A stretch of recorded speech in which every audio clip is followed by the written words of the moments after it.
Yap les gens, j'espère que vous allez bien et aujourd'hui on se retrouve pour une nouvelle vidéo et pour parler en ce jour du Big Air et de la finale féminine qui a eu lieu il y a 2 jours de ça du côté de Pékin. Finale féminine qui a été remportée par Helen Yu juste devant Tess Le 2, 0,75 d'écart entre la chinoise et la française en la faveur bien évidemment de la représentante de la République démocratique de Chine. Ça me fait toujours bizarre quand je dis ça pour ne pas dire plus et j'avais envie dans cette vidéo de vous faire part de mon avis sur ce dossier parce que c'est vrai qu'il y a pas mal de choses qui circulent, notamment pas mal de sel sur Twitter et sur les sites spécialisés de sport, pas mal de gens qui s'expriment, notamment des néophytes qui n'hésitent pas à donner leur avis très tranché, à croire en leur affirmation alors que finalement ils ne connaissent rien ou pas grand chose dans la discipline.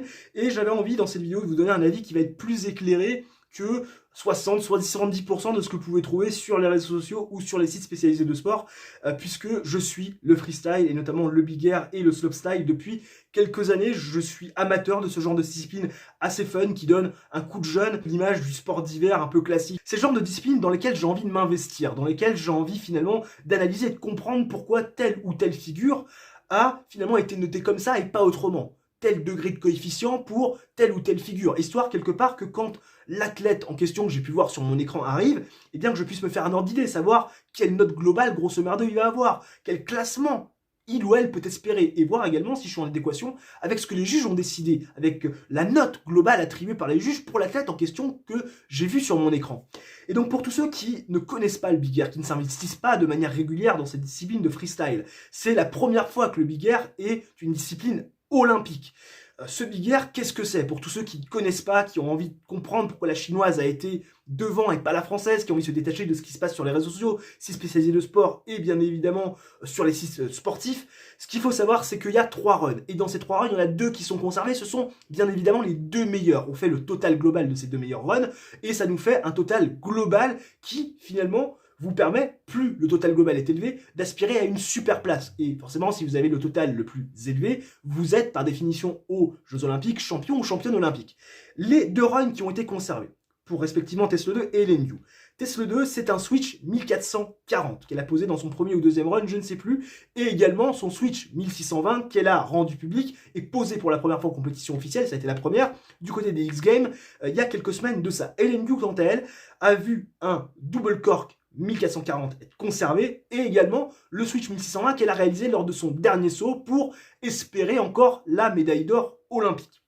On nous a dit, dans ce concours qui a vu la victoire d'Helen Yu pour 0,75 devant Tess Le 2, on nous a dit que ce qui avait joué finalement en faveur d'Helen Yu, c'est le grab non tenu de l'ami Tess Le 2. C'est le juge français qu'on a un petit peu amassé du côté des caméras françaises. On lui a demandé d'expliquer. Et pour expliquer finalement eh bien, l'écart de points de 0,75, on a mis en avant du côté du juge français le grab qui n'a pas été tenu lors du switch 1440 de Tess Le 2. Et effectivement, Tess Le 2, sur les 4 tours que comporte un 1440, elle tient son grab seulement sur 2 tours et demi. Bien sûr, elle est pénalisée en conséquence, notre ami Tess Le 2.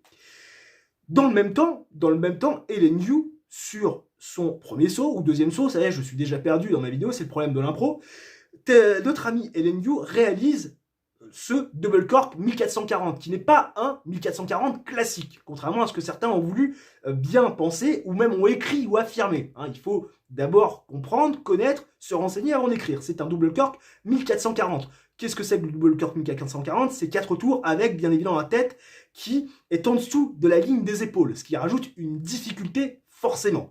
Cette difficulté a été très bien notée. Le run de la chinoise sur son premier ou deuxième run où elle fait ce double cork 1440 a été très bien noté, contrairement bien évidemment à Tess Le 2 à cause de son grab qui n'a pas été tenu tout le long de la rotation et des 4 tours, ce qui est tout à fait normal. On nous dit bien évidemment par conséquent que c'est là où la médaille d'or se joue.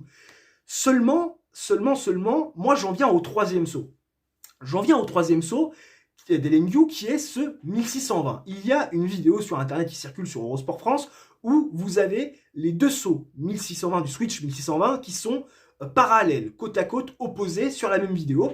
Et on voit clairement que ce 1620, switch 1620 d'Helen Yu est beaucoup moins bien réalisé que celui de Tess Le 2.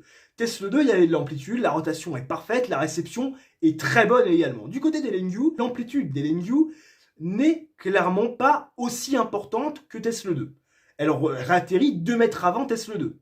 En plus, au niveau de sa rotation, la rotation est beaucoup moins rapide et beaucoup moins propre. D'ailleurs, on voit que le dernier tour et demi est très très difficile à distinguer à l'œil nu. Il m'a fallu 3 visionnages complets au ralenti, voire peut-être 4, pour m'apercevoir et distinguer le dernier tour et demi qui a été réalisé en sous-rotation, plus bien évidemment la réception qui est pas mauvaise, mais qui est juste correcte. Sur ce score, elle a un 94.50 LNQ, qui est exactement la même note que Tesla 2, juste avant, pour ce même Switch 1620, qui a été beaucoup mieux réalisé. Et donc forcément, bah, ça crée une polémique. Et je suis d'accord qu'il y a à redire de ce jugement. Est-ce que Tesla 2 s'est fait voler? Non, elle s'est pas fait voler de manière flagrante. Hein, LNQ, c'est pas n'importe qui. Hein, elle est double championne du monde, elle a 6 victoires en Coupe du Monde, c'est pas n'importe qui. Hein, je veux dire, la nana, elle est très forte, elle a beaucoup de talent, ça c'est clairement plus à prouver. Je veux dire, moi pour regarder cette nana-là depuis le début de l'année, parce que c'est vrai que j'ai commencé vraiment à m'intéresser à ce phénomène dont on parlait beaucoup cette année, je peux t'assurer que c'est quand même une nana qui sait faire énormément de choses.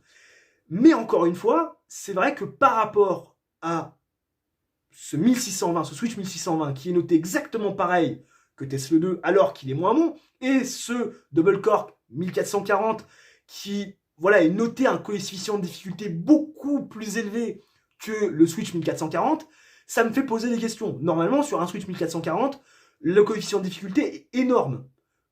Il ne doit pas normalement être inférieur à un Double Cork 1440. Parce que même si c'est difficile de passer la tête en dessous de la ligne d'épaule, que la réception est plus compliquée. Quand on parle de l'impulsion du Switch 1440, où on est complètement à l'envers, où on a moins de visibilité, c'est aussi dur, voire peut-être plus, qu'un Double Cork 1440. Donc entre le degré de difficulté, qui est peut-être inférieur ou égal, et ce 1620, Switch 1620 réalisé par LNQ, qui n'est pas autant abouti que Tesla 2, 0,75 d'écart entre les deux filles en faveur de la chinoise, c'est un petit peu problématique. Si on avait vraiment été réglo jusqu'au bout, normalement, tout se joue sur le Switch 1620.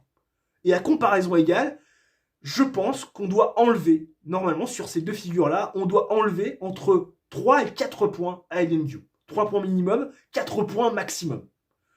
Ce qui aurait permis à Tesla 2 d'être championne olympique. Et on voit qu'il y a la déception de Tesla 2. Alors bien évidemment, elle est amplifiée par rapport à un drame familial qui est survenu il y a quelques semaines de ça, par aussi la déception. Elle repousse un peu LNQ, mais c'est normal, c'est quelque part très compliqué. Donc c'est vrai que ça en dit long aussi.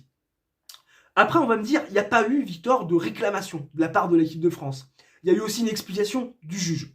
Le juge français, pour répondre déjà au fait que le juge soit expliqué sur les réseaux sociaux, sur les médias papier et également les médias TV, c'est quelque part aussi une façon d'apaiser.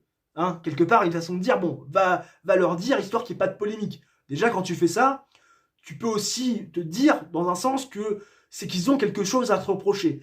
Le coach français, il peut pas crier au scandale. Supposer qu'il y a eu favoritisme ou qu'il y a eu un vol, forcément, sur l'épreuve du slopestyle de la semaine d'après, tu vas te faire casser, tu vas te faire complètement casser, et tu vas hypothéquer une chance de médaille d'or. Donc, tu es obligé de fermer ta gueule. Tu es clairement obligé de fermer ta gueule. Donc, encore une fois, je pense que ce qui a fait la différence aujourd'hui, ce n'est pas le côté sportif, c'est le côté extra-sportif.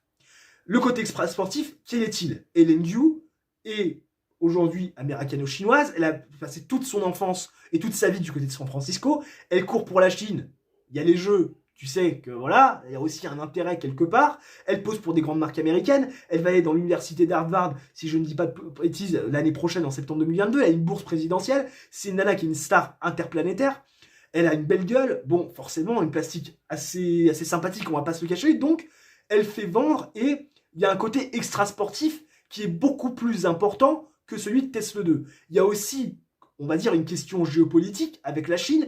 Il y avait Thomas Barr accompagné de Xu Jinping. Tu sais très bien qu'il y a des tensions géopolitiques et qu'on savait aussi que Thomas Barr, qui était présent, mourrait d'envie de féliciter une Chinoise pour une médaille d'or. Quand tu sais que c'est peut-être la seule possibilité de la Chine d'avoir une médaille d'or, forcément, tu te dis, bon, voilà. Donc du coup, on se retrouve dans une situation où elle est victime du côté extra-sportif.